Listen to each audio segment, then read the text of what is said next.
Bà hello bàគ្រប់số bàថ្ងៃនេះខ្ញុំមានវីដេអូបន្តទៀតបាទពីថ្ងៃមុនណាតើតជាមួយបញ្ហាញាក់ក្នុងលបឿន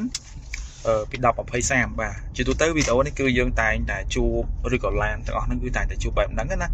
អាយុកាលវាច្រើនឆ្នាំដែរបាទឥឡូវឲ្យតែយើងជន់ម៉ាស៊ីនឆេះក្នុងចន្លោះ10ទៅ20 ម៉ៃហ្នឹងគឺវាចាប់ផ្ដើមលាន់ឬក៏ខ្សោយអញ្ចឹងណាបាទចន្លោះហ្នឹងឥឡូវនេះយើងបានឡាននេះយើងបានធ្វើរួចរាល់ហើយបាទឥឡូវយើងរត់ទៅដងផ្លូវបាទគេថាអត់មានបញ្ហាទេឡាននេះមកពីមុនមកជន់ក្រឹកក្នុងលបឿនហ្នឹង10 20គឺក្រឹកដល់ពេលបន្ទាប់ពីហ្នឹងទៀតវាទៅជាញាក់ផ្លឹបឥឡូវយើងបានចូលហើយវីដេអូនេះផងដែរគឺតពីចេញពីវីដេអូមុនបាទវីដេអូមុនដែលយើងបានធ្វើហើយម្ដងហើយប្រកាសវាមានបញ្ហា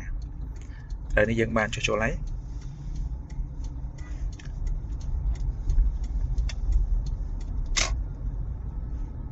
ហើយមានសំណួរច្រើនដែលសួរភាសាច្រើនសួរមិន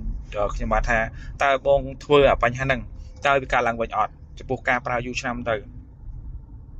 ចំពោះបញ្ហាហ្នឹងគឺយើងដោះស្រាយបានភ្ញៀវឆ្លងប្រហែលជា4 5 ឆ្នាំហើយបាទតាំងពី2014 15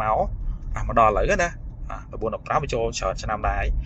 អត់ទាន់មានបញ្ហាឡើងវិញទេហើយចំពោះការថែទាំឬក៏អីផ្សេងអាហ្នឹងយើងទទួលរីកមិនពីជាងទៅថាយើងត្រូវថែទាំយ៉ាងម៉េចបដូរពីមិនខ្លះអញ្ចឹងយើងទទួលគេរីកមិនពីជាងទៅគឺយើងអាចទទួលបានលទ្ធផលល្អហើយ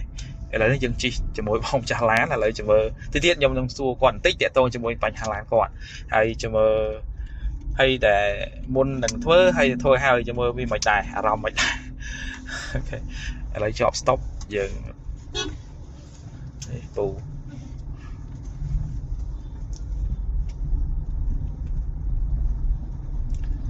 បាទ hello យើងសួរបងហ្នឹងហើយបងតាក់ទងមួយឡានបងហ្នឹងគឺពីមុនមក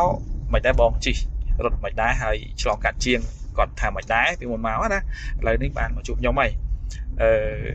ពីមុនជួសជុលហើយនឹងក្រោយជួសជុលមិនដែរបងហើយជិះដូចគ្នាខ្ញុំជន់ប្រការពីពេលមកក៏ខ្ញុំជន់កាលឥឡូវនេះយើងធ្វើឲ្យក៏ខ្ញុំជន់អារម្មណ៍មិនដែរហើយបញ្ហាមិនដែរបងអាចស្ងាត់ជាងមុនឬក៏យ៉ាងមិនដែរបងសុំចំណាប់អារម្មណ៍តិចមកបាទឥឡូវខ្ញុំម្ចាស់ឡានពីមុនឡានខ្ញុំហ្នឹងឆេះវាញាក់រហូតបាទញាក់ព្រមឡើងញាក់ដែរណាបាទព្រមឡើងញាក់ញ័រអញ្ចឹងទៅខ្ញុំដូរអស់ហើយប៊ូស៊ីប៊ូប៊ីនអីហ្នឹងបាទវានៅតែញាក់ញ័រតែហ្នឹងបាទហើយអារម្មណ៍នៅក្នុងចិត្តយើងគឺវាមិនសប្បាយចិត្តហ្មងយើងជិះទៅអត់សប្បាយចិត្តទេបាទហើយឡានយើងhybrid plug-in ទៀតបាទខ្ញុំអត់ហ៊ានជិះអុយម៉ាស៊ីនឆេះទេគឺពេលណាម៉ាស៊ីនឆេះគឺពិបាកចិត្តហ្មងបាទលក់ញ័ររហូតញ័រទៅបាទខ្ញុំសុខចិត្តសាក់ជិះអាគុយរហូតបាទម៉ាស៊ីនឆេះបាទឥឡូវនេះបានមកដល់បងគាត់ជួសជុលឲ្យទៅហើយឥឡូវស្ងាត់